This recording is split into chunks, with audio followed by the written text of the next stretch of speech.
नमस्कार।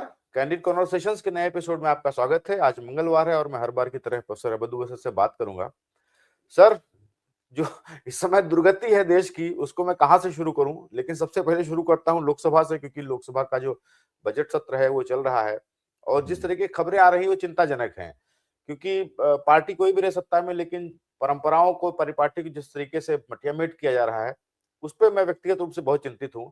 और शायद अब ओम बिरला जी ने लिमिट क्रॉस कर दी है। ये सब लोग देख रहे हैं। इवन मैं भाजपा समर्थकों से भी मैंने बात की, सब लोग ये मानते हैं कि राहुल गांधी को बोलना चाहिए। इसमें कौन सी बड़ी बात है? कुछ बोलेंगे, कुछ कुछ किताब के बारे में बोलेंगे, आप उसका क्लैरिफिकेशन दे देंगे, इतना ही तो होगा ना, उससे क्या फर्क पड़ता है। लेकिन उन्होंने हद तब कर दी जबकि लोकसभा में नरेंद्र मोदी जी नहीं आए और उन्होंने अगले दिन आके बिरला जी ने आरोप लगाया कि चूंकि महिला एमपीज उनको कुछ हार्म कर सकती थी, उनको कुछ अप्रिय घटना कर सकती थी, इसलिए मैंने उन्हें मना किया। ये बात सब बिल्कुल बिलो द बेल्ट है। ये मतलब ये नहीं एक्सेप्टेबल है। ये कैसे कोई ये मान सकता है कि महिलाएं जो है वो प्रधानमंत्री ऊपर हमला कर देंगी सदन में? और अगर ऐसी बात है तो अब कह रहे भाई कि आप एफआईआर कीजिए, जांच कराइए, कैसी साजिश बन रही थी, आपको कहां से पता चल गया? और अगर करिए तो बिल्कुल उनको अरेस्ट होना चाहिए अगर ऐसी कोई साजिश कर रहा तो। लेकिन खैर, अब शायद लोकसभा में जो विपक्ष है उसने ये तय किया है कि ओम बिरला जी के खिलाफ जो भारतीय संविधान का अनुच्छेद 94 होता है उसके तहत motion to remove the speaker का मोशन लाएंगे और बिरला जी को रिमूव करने की कोशिश करेंगे। हालांकि वो रिमूव तो क्या होंगे, क्योंकि मेजोरिटी भाजपा की है, लेकिन या एनडीए की है मेजोरिटी। लेकिन कम से कम एक एम्बेरसमेंट होगा, उनको एक फेस करना पड़ेगा, उनके उनके ऊपर बहस होगी, उनके जो व्यवहार रहा, जिस तरीके से उन्होंने आचरण किया है उस पर बहस होगी। आज जब सर सुबह संसद शुरू हुई और प्रश्नकाल में सुबह आते हैं बिरला जी, लेकिन आज वो नहीं आए, तो शायद मुझे लगता है कि वो भी फेस नहीं करना चाह रहे हैं और हाउस अर्जन है। मैं सिर्फ इस प्रकरण पे आपका वक्तव्य चाहता हूं कि ये जो परिपाटी को खत्म करने की कोशिश है भाजपा की, ये शायद वो आखिरी कोशिशें हैं भाजपा की जो अब नहीं समझ में आ रहा कि क्या करें। नहीं, भारतीय जनता पार्टी इस थीसिस को लेकर चल रही है कि उसे किसी न किसी तरीके से विपक्ष मुक्त लोकतंत्र बनाना है। विपक्ष मुक्त लोकतंत्र बनाने के लिए सदन से बाहर जो जांच एजेंसियां हैं उनका इस्तेमाल और सदन के अंदर जो पीठासीन अधिकारी हैं उनका इस्तेमाल, ये दो मुख्य रणनीतियां हैं, इसके ऊपर चल रहे हैं। सदन के बाहर वो किस तरीके से कर रहे हैं हम लोगों को पता है, सदन के भीतर किस तरीके से कर रहे हैं ये पहले भी स्पष्ट हो चुका था और भी ज्यादा स्पष्ट हो गया है। अब स्थिति क्या है, जो ओम बिरला है उनके सामने एक तरफ कुआं है और दूसरी तरफ खाई है। कुआं का मतलब यह है कि विपक्ष उनके खिलाफ, खासतौर से कांग्रेस, उनके खिलाफ उन्हें हटाने का एक प्रस्ताव ले आए। ठीक है, मैं ये मानता हूं कि विपक्ष इस स्थिति में नहीं है संख्याओं की दृष्टि से कि उनको हटाया जा सके। विपक्ष के खेमे में भी सब लोग इस बात पर सहमत नहीं है। जैसे तृणमूल कांग्रेस सहमत नहीं हो पाई है अभी तक, आम आदमी पार्टी भी इस पर सहमत नहीं है और शरद पवार की राष्ट्रवादी कांग्रेस भी इसके ऊपर सहमत नहीं है। लेकिन इससे कोई फर्क नहीं पड़ता।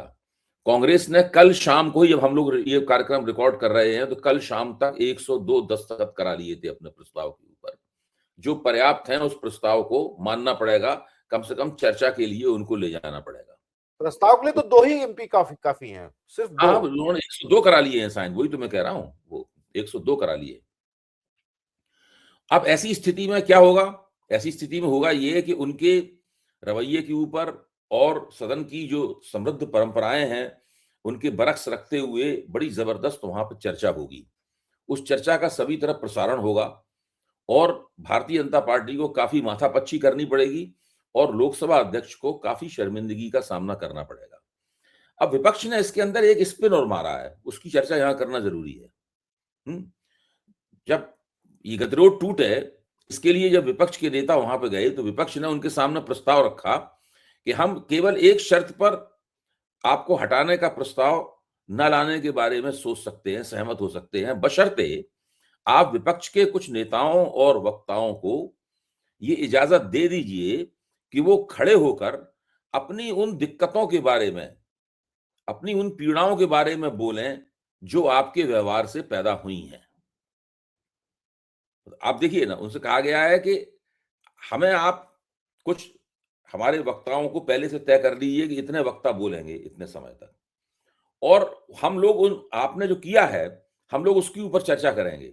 आप किस तरह सदन की परंपराओं को भंग, तकरीबन एक तो है प्रस्ताव लाकर इनकी खिंचाई करना, दूसरा प्रस्ताव उनका विकल्प ये है कि बिना प्रस्ताव लाए इनकी खिंचाई करना। दोनों ही हालत में विपक्ष ये अधिकार प्राप्त करना चाहता है कि वो ओम बिरला ने जो किया है उसकी धज्जियां सदन के अंदर उड़ा दे। अब किरण रिजिजू संसदीय कार्य मंत्री हैं, वो भी एक तरह की दुविधा में फंसे हुए नजर आते हैं। किरण रिजिजू कहना यह है कि विपक्ष का रवैया यह है कि वो पहले अधिकार प्राप्त कर लेना चाहता है कि इतने हमारे वक्ता इतने समय तक बोलेंगे ही इस सवाल के ऊपर, और उसमें वो तरह तरह के आरोप लगाएगा, और जब हम लोग उनका जवाब देने के लिए उठे होंगे तब ये लोग हंगामा करेंगे, तब हम लोगों को बोलने नहीं देंगे, ये किसी कीमत पे मैं होने नहीं दूंगा। तो इस तरह से करके मुझे अभी बिल्कुल ताजा खबर नहीं पता है, अभी मंगलवार को ही ये इन चीजों का फैसला होकर इन लोगों को उसी के हिसाब से सदन में आना था। अब बिल्कुल ताजा घटनाक्रम क्या है ये मेरे ख्याल से मुझे नहीं पता है, लेकिन जो ओम बिरला का रवैया रहा है, ओम बिरला का रवैया भारतीय जनता पार्टी का जो राजनीतिक लक्ष्य है उस लक्ष्य को पूरा करने वाला रवैया रहा है। अभी राज्यसभा में नए उपराष्ट्रपति आए हैं, वो थोड़ा सा अभी देखने से नहीं लगता कि वो जगदीप धनखड़ की शैली में, जो उनकी बड़ी आक्रामक शैली थी, उस तरीके से राज्यसभा चला रहे हैं। अभी तो थोड़ा सा वो संयत लगते हैं, लेकिन ओम बिरला साहब ने तो सारी हदें तोड़ दी मेरे ख्याल से। अगर जगदीप धनखड़ को भी दोगुना कर दिया जाए तो ओम बिरला उससे भी आगे हैं।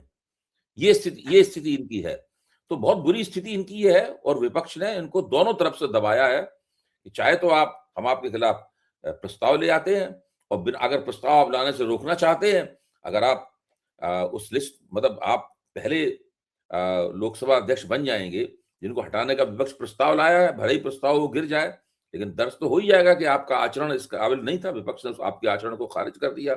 और अगर आप नहीं चाहते हैं कि आपको शर्मिंदगी से गुजरना पड़े, तो भी आपको विपक्ष को एक सुरक्षित, सुनिश्चित, पूर्व निर्धारित समय आपको देना होगा, ताकि विपक्ष इन समस्याओं के ऊपर चर्चा कर सके। और इससे भाजपा भी फंसी हुई नजर आती है। भाजपा को पता है विपक्ष पूरे समय का सदुपयोग करेगा, पूरा बोलेगा, और जब भाजपा ही खड़े होंगे उसका जवाब देने के लिए, तो विपक्ष क्या करेगा ये अभी तक तय नहीं है, उसको रोक नहीं सकते आप कुछ करने से। जी, नहीं सर, मैं ये कह रहा था कि ऐसे समय मिलना तो मुझे नहीं लगता, और मुझे ये भी नहीं लगता कि वो प्रस्ताव भी स्वीकार होगा, क्योंकि धनखड़ जी के खिलाफ भी जब अविश्वास प्रस्ताव लाए थे तो धनखड़ जी ने कुछ मामूली सा स्पेलिंग मिस्टेक वगैरह करके, बहाना बना करके वो प्रस्ताव ही खारिज कर दिया था कि नहीं, इस पर नहीं होगी चर्चा। मेरा सर यह है कि अगर मान लीजिए थोड़ी देर के लिए वो स्वीकृत हो जाता है और इस पर बहस होती है, उस समय बिरला जी चेयर पे बैठेंगे या कोई और बैठेगा, और तब बिरला जी के बारे में बातें होंगी? मेरे ख्याल से कोई और बैठेगा। बिरला जी को उस वक्त अपने आप को रिक्यूज कर लेना चाहिए। आपको तो परंपरा तो यही कहती है कि भाई बिरला जी के खिलाफ प्रस्ताव को बिरला जी क्यों सुनेंगे। अब बिरला जी को रिक्यूज कर लेना चाहिए, किसी दूसरे को सुनना चाहिए जो उनकी उनकी जगह पीठासीन अधिकारी की दायित्व निभाते हैं, उन्हीं में से किसी एक वरिष्ठ व्यक्ति को सुनना चाहिए उसे। जी। अच्छा सर, मैं आपको बता दूं, जैसे आपने मेरे पिछले एपिसोड में कहा था कि जो जनरल नरवणे की किताब है वो अब उसकी फोटोकॉपीज बटेंगी, उस वो सोचो, मतलब कहीं डार्क वेब में मेरे मिला पास ही करेंगे। है, मेरे पास है, मैं कम जी, से कम 100 अपने मित्रों को भेज चुका हूँ। तो वो बात आपकी सही निकली कि उसका पीडीएफ सर्कुलेट हो रहा है। हालांकि दिल्ली पुलिस ने एक एफआईआर कर ली है कि इस पे कैसे अनपब्लिश बुक कैसे सर्कुलेट हो रही है। बहरहाल जो भी हो, अभी हालांकि वो किताब मेरे पास नहीं आई है, मैं आपको भेज तो मेरा पब्लिकली उस कह रहा हूँ, मैं किताब आपको में भेज ऐसा लोग बता रहे हैं कि सिर्फ जो एक इंसिडेंट ये कैलाश रिज वाला कोट कर रहे थे उस दिन राहुल गांधी, सिर्फ वो एक बात नहीं है, उसमें कई जगह ऐसी ऐसी बातें हैं जहां पे कि नरेंद्र मोदी की नेतृत्व क्षमता पे, उनके निर्णय लेने की क्षमता पे बहुत सारे क्वेश्चन हैं। बहुत सारे जी। ऐसे इंसिडेंट्स हैं जहां पे लगता है कि नरेंद्र मोदी वो नहीं है जो वो बार बार स्टेज से खड़े कहते हैं, वो चिकन आउट करते हैं बार बार। वो किताब से आपको लगता है कि अब उसको रोकना भाजपा के लिए मुश्किल है, चाहे एफआईआर कर ले चाहे कुछ कर ले? रोकना क्या, वो तो रुक ही नहीं रही है, वो तो सब जगह मौजूद है, बड़े पैमाने पर उस किताब को पढ़ा जा रहा है। जनरल नरवणे की किताब अगर चुपचाप छप जाती, और इस वक्त छपे हुए उसे काफी दिन हो चुके होते, और उसके ऊपर इस तरह की चर्चा नहीं होती, तो दरअसल वो कुल मिलाकर एकेडमिक इंटरेस्ट की किताब होती, और उसको अगर विपक्ष उस मसले को उठाना चाहता तो शायद वो मसला इतना नहीं चिपकता। लोग कहते हैं कौन अंग्रेजी किताब को पढ़े, अब तो बहुत जल्दी ही उसका एक विवादास्पद एक जो बहुचर्चित अंश है वो तो हिंदी में आ चुका है, और बाकी अंश भी उसमें से छांट छांट के जिनका आप जिक्र कर रहे हैं वो हिंदी में आके सब जगह फैला दिया जाएगा। नरेंद्र मोदी ने बहुत बड़ा अपना नुकसान कर लिया है। मैं इस बात को बार-बार कह रहा हूं आजकल, और मैं मानता हूं बिल्कुल कि नरेंद्र मोदी ने पिछले दिनों कुछ ऐसी गलतियां की हैं जिनका उनकी छवि को लेकर, उनकी सरकार की छवि को लेकर, उनकी राजनीतिक साख को लेकर अल्पकालीन और दूरगामी दोनों नुकसान हो रहे हैं। एक और उसमें वो आकलन करने में सब गलत साबित हुए। जैसे एक तो ये वाला मामला है विश्वविद्यालय अनुदान आयोग की इक्विटी नियमावली यूजीसी वाला। वाला जी। मैं जी। आपको बताऊं, कल मैं दिल्ली में आनंद विहार बस, मैं बिल्कुल साफ तौर पर बता रहा हूं, आनंद विहार स्टेशन से मैंने टैक्सी ली अपने घर की तरफ, और वो टैक्सी ड्राइवर जो था वो बड़ी तेज आवाज में एक भाषण चला रहा था टैक्सी के अंदर। बड़ा दिलचस्प बता दूं आपको। तो मैंने पहचान लिया वो संजय सिंह की आवाज थी। वो विश्वविद्यालय अनुदान यूजीसी के बिल के यूजीसी की इक्विटी नियमावली के ऊपर भाषण दे रहे थे। तो मैंने पूछा, आप ये भाषण क्यों चला रहे हैं? जरा इतनी तेज आवाज में मत चलाइए, इसको धीमा कीजिए, अच्छा नहीं लग रहा है, इतनी तेज आवाज कार के अंदर चला रहे हैं। तो उसने वो तो धीमा कर दिया, लेकिन उसका गुस्सा नहीं थमा। वो कह रहा था कि मोदी सरकार की वो हालत होगी जो कि विश्वनाथ प्रताप सिंह की सरकार की हुई थी। ये सरकार किसी तरह से नहीं बच सकती, ये हम लोगों के वोटों से बनी है, और हम लोगों को ही इतना नुकसान इसने पहुंचाया है, इसकी कोई सीमा नहीं। उसके पास शिकायतों की इतनी लंबी सूची थी, मैंने कल्पना भी नहीं कर सकता था कि कोई ऊंची जाति का व्यक्ति मोदी सरकार के खिलाफ शिकायतों का इतनी बड़ी चार्जशीट रख सकता है। मैं बस नहीं चला, मैं उसकी बात को टेप नहीं कर पाया, उसकी बात को रिकॉर्ड नहीं कर पाया, वरना वो अपने आप में मोदी सरकार के खिलाफ ऊंची जातियों की तरफ से दिया गया एक बड़ा नुमाइंदगी वाला वक्तव्य था। और ऐसा एक बार पहले भी हो चुका है, जिस दिनों यूजीसी की जो आंदोलन चल रहा था, उस वक्त भी एक टैक्सी ड्राइवर ने मुझसे इस तरह की बातें कही थी। देखिए, वो एक बहुत बड़ी गलती है। अभी मार्च में जब सुप्रीम कोर्ट सुनेगा, और SC ST वाले पहले से ही अपने तरह से शांतिपूर्ण आंदोलन चला रहे हैं, वो कोई सक्रिय, और ऊंची जातियां वाले भी चुपचाप बैठे हुए देख रहे हैं क्या हो रहा है, वो भी कभी भी मैदान में दोबारा वो कूद पड़ेंगे। उसके बाद ये जो ट्रंप के साथ ट्रेड डील है, इससे भी इनको बहुत भयंकर नुकसान। अच्छा, वो बंदा ट्रेड डील के बारे में भी बोल रहा था। वो कह रहा था कि हिंदुस्तान का किसान उबल रहा है, वो कभी इतनी, इस बार सरकार पे इतना बड़ा हमला करेगा कि सरकार हिल जाएगी बुरी तरीके से। वो ट्रेड डील के बारे में भी बोल रहा है। और मतलब वो सब, ये जो पूरा सिलसिला हुआ है, और फिर ये नरवाने वाली किताब, ये 3 बहुत बड़ी गलतियां हैं जिससे मोदी सरकार की व्यक्तिगत रूप से और मोदी जी की व्यक्तिगत रूप से मोदी सरकार की छवि का बहुत नुकसान हुआ है। जी। नहीं सर, मैं भी इधर मेरे व्यक्तिगत, मैंने भी कई फंक्शंस में गया, लोगों से मिला, बाहर भी निकला। मुझे ऐसा लगता है सर कि इस हिंदी पट्टी में जो अपर कास्ट है वो बहुत सी परेशानियों को, रोजमर्रा की परेशानियों से जूझ रहा है, लेकिन चूंकि वो उसका एक कमिटमेंट है बीजेपी के प्रति या नरेंद्र मोदी के प्रति, तो वो छोटी मोटी बातों पर रिएक्ट नहीं करता। जैसे तैसे घर चल रहा है, नौकरी में कोई समस्याएं हैं तो भी कुछ नहीं बोल रहा है। मुझे ऐसा लगता है कि यूजीसी वाला एक ऐसा ट्रिगर पॉइंट हो गया कि उसके बहुत सारे दर्द निकल के आ रहे हैं। बिल्कुल। एक सर मुझे फीडबैक और मिला जो मैं हम्म। समझ पाया कि हम लोग अक्सर ही चिंता करते हैं कि मिनिस्ट्री मीडिया कॉम्प्रोमाइज है, और भाजपा सरकार की बहुत बड़ी सफलता नरेंद्र मोदी की, उन्होंने मीडिया पे कब्जा किया है। वो गलत से गलत काम करके आए, उसको भाजपा के जो गोदी मीडिया वो मास्टर स्ट्रोक बताना ही शुरू कर देगा। हम्म। लेकिन सर मैं ये समझ पाया कि बहुत सारे, मैं भाजपा समर्थकों से मिला, एक भी ऐसी छोटी से छोटी बात नहीं है जो कि उन लोगों को नहीं पता है, इस समाज में लोगों को। वो ट्रेड डील की बारीकियां हो, जनरल नरवणे की किताब की बारीकियां हो, सब कुछ सबको पता है, और जरिया है वो सोशल मीडिया। भले रीच कम हो रही हो, हमारी रीच कम हो रही है, बहुत सारे और भी टेक्निकल उसके डाले जा रहे हैं, कभी डीमोनेटाइज होता है, कभी कॉपीराइट का स्ट्राइक दिया जाता है। इन सब के बावजूद सर सोशल मीडिया को रोक पाना भाजपा के लिए अब मुश्किल है। नहीं, आप बिल्कुल ठीक कह रहे हैं। देखिए, जो गोदी मीडिया पर भी जो खबर आती है, उस खबर को भी लोग, ऊंची जातियों के लोग आमतौर पर पढ़े लिखे होते हैं। अब तो कमजोर जातियों में भी लोग बहुत पढ़े लिखे होने लगे हैं, और राजनीति की दृष्टि से कमजोर जातियां ज्यादा तेज दिमाग और बहुत वो बारीकी से चीजों को समझती हैं, और कम से कम अपने हितों को समझती हैं। तो ऐसा कोई फर्क नहीं रह गया है दोनों के बीच में। लेकिन ऊंची जातियों का जिक्र मैं और आप विशेष रूप से इसलिए कर रहे हैं कि ये लोग मोदी जी की भक्त मंडली के सदस्य बन गए थे, और बड़े मूर्खतापूर्ण अंदाज में बन गए थे। एक तो इनमें यह बात भी चिढ़ है कि इतने दिनों तक हमने इसका ढोल मजीरा लेके भजन किया, और इसने हमारे साथ ये सुलूक किया। अच्छा, और एक और बात है, आप उनकी बातचीत सुने, वो लोग कभी भी SC ST OBC के खिलाफ नहीं बोलते। नहीं। मैंने उन्हें कभी भी गाली देते हुए नहीं सुना कि ये दलितों को गाली दे रहे हैं या ओबीसी को गाली। मन में जो हो बा, हम हमारे पास ऐसा कोई बैरोमीटर नहीं है जो उनके मन में मन की हम के टेम्परेचर को नाप लें, लेकिन वो मुंह से कभी नहीं निकालते हैं। वो इस बात से सख्त नाराज हैं कि अच्छा, और वो अपने आप को मध्य वर्ग भी मानते हैं। जैसे कल वाला टैक्सी ड्राइवर ये कह रहा था कि हम तो मिडिल क्लास हैं। वो कास्ट के टर्म में नहीं कर, हम मिडिल क्लास हैं, इस बजट में हमको कुछ नहीं दिया और बजट में हमको कुछ नहीं दिया गया, ये बिल्कुल बेकार लोग हैं, कुछ नहीं। हमने उससे एक और बात पूछी जो मैं आपके साथ शेयर करना चाहता हूं। हमने देखा ये लोग तो बहुत बड़े पैमाने पर हिंदू बनाम मुसलमान कर रहे हैं और ये मानते हैं हिंदू बनाम मुसलमान करने से ये जो नाराजगियां हैं मिट जाएंगी। उन्होंने वो सब पहले कभी कुछ होता था, अब कुछ नहीं होने वाला है। बिल्कुल क्लियरली उसने जवाब दिया, कोई हिंदू बनाम मुसलमान से तय नहीं होगा कि चुनाव का नतीजा क्या होगा। ये पहले कभी होता था, अब नहीं होगा ये। तो मुझे लगता है कि ये जो पिछले 1-1.5 महीने के अंदर भारतीय जनता पार्टी से जो गलतियां हुई हैं, और ये गलतियां भाजपा चाहती तो इनसे बच भी सकती थी, ऐसी बात नहीं है, इन सारी गलतियों से बच सकती थी भाजपा।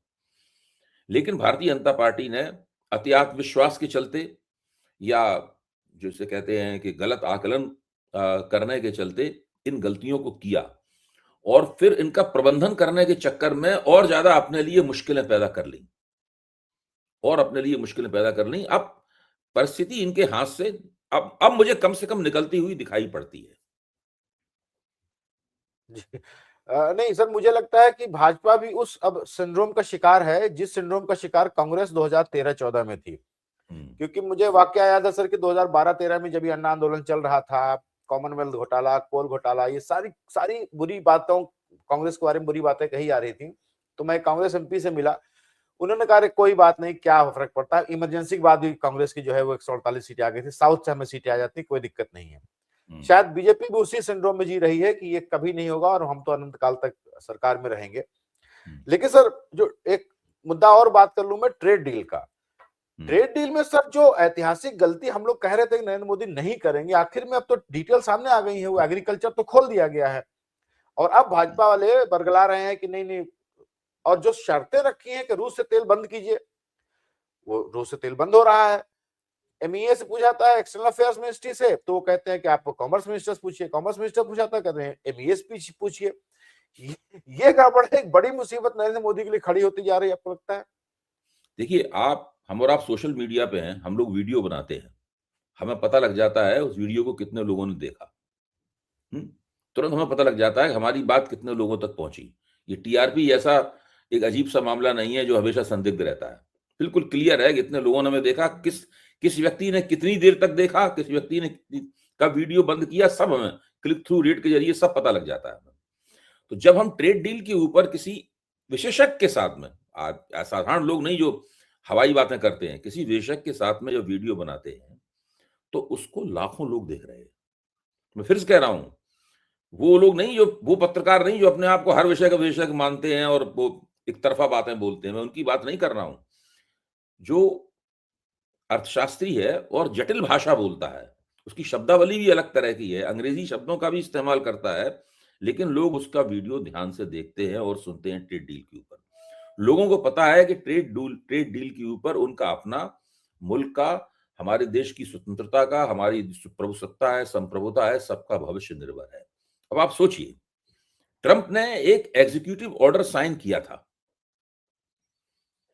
उस एग्जीक्यूटिव ऑर्डर में लिखा हुआ था कि चूंकि हिंदुस्तान रूस से तेल खरीद रहा है और जो यूक्रेन के खिलाफ जो वॉर एफर्ट है रूस का, उससे उसके वॉर एफर्ट को मदद मिल रही है, इसलिए हम उसके ऊपर 25% का दंडात्मक टैरिफ लगाते हैं। ये एक एग्जीक्यूटिव ऑर्डर साइन किया था।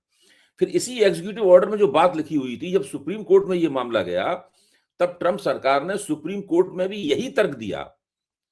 इसलिए उसने कहा कि ये नेशनल इमरजेंसी वाला मामला है, इस नेशनल इमरजेंसी वाले मामले में हम उनके ऊपर दंडात्मक टैरिफ लगाने के लिए बिल्कुल हमें पूरा अधिकार मिलता है। अच्छा, अभी जब ट्रेड डील वाली बात हुई तो संयुक्त दृष्टिकोण पत्र पर हस्ताक्षर होने से ठीक पहले ट्रंप ने फिर एक एग्जीक्यूटिव ऑर्डर साइन किया। मैं ये बात, आप कह चुके हैं इस बात को, मैं इसको स्पष्ट कर देना चाहता हूं कि मामला है क्या।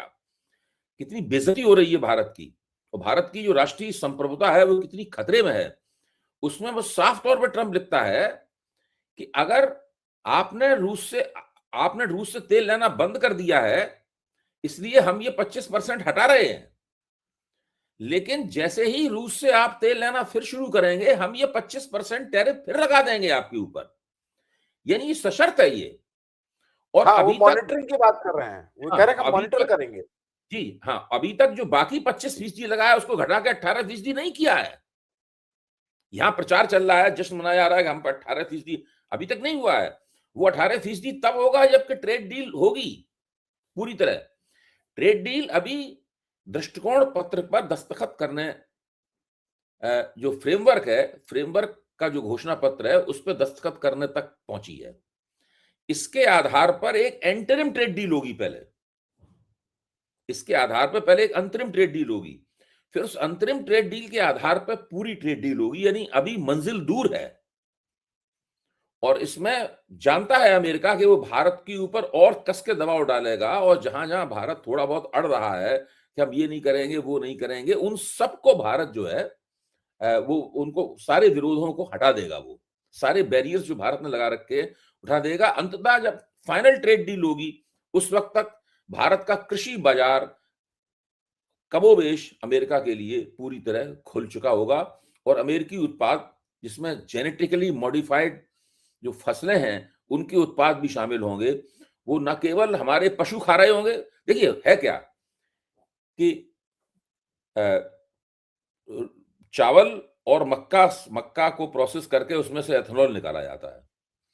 एथेनॉल निकालने के बाद में जो चीज बच रहती है, क्या डीजीटीएस ऐसी कुछ बोलते हैं उसको, है वो चूंकि अमेरिका जीएम फसलों से निकालता है, जीएम मक्का और जीएम सोया और इनसे निकालता है, तो जो बचता है उसके अंदर भी जीएम एलिमेंट मौजूद है, जेनेटिकली मॉडिफाइड एलिमेंट मौजूद है। वो भारत को लेना पड़ेगा। उसके लिए अमेरिका ने स्पष्ट कर दिया है कि आपको अपना कानून बदलना पड़ेगा। अच्छा, वो बीज नहीं है, ये बात सही है। पीयूष गोयल का तर्क ये है कि साहब वो बीज नहीं है, उससे हमें क्या नुकसान हो सकता है, लेकिन वो बात को पूरी तरह बता नहीं रहे हैं। वो जब भारत आएगा तो वो क्या है, वो एनिमल फीड है, वो पशुओं का चारा है, और बहुत बड़े पैमाने पर भारत उसको खरीदेगा, उसकी मजबूरी है भारत को खरीदनी। तो वो क्या करेगा, भारत के पशु खाएंगे उसको। जब भारत के पशु खाएंगे, मवेशी खाएंगे, तो उन मवेशियों का मांस भी भारत खाएगा, और मवेशियों का दूध भी भारत पिएगा, उससे दही भी भारत इस्तेमाल करेगा। सारा जेनेटिकली मॉडिफाइड जो एलिमेंट है, तत्व हैं, उस सारे के सारे हम लोगों के सिस्टम में, हम लोगों के शरीर, हम लोगों की देह में, हम लोगों की जो जैविक प्रणाली है उसके अंदर जाएंगे। बिल्कुल, मैं आपको बता रहा हूं, एक ऐसा काम होने वाला है जिसकी आज तक नहीं हुआ था भारत में, और उसके लिए ये सरकार बाद में पछताएगी, और इस सरकार को अगर नहीं हटाया गया तो हमारी मौजूदा पीढ़ी और आने वाली पीढ़ियां इसके लिए पछताएंगी। जी, नहीं सर, मुझे भी लग रहा है कि नरेंद्र मोदी ने वो ऐतिहासिक गलती कर दी है जहां से कि वापसी नहीं है, और नरेंद्र मोदी को इसका खामियाजा भुगतना पड़ेगा। सर, एक खबर आई है कि 12 फरवरी से, परसों से किसानों का एक आंदोलन शुरू होने जा रहा है।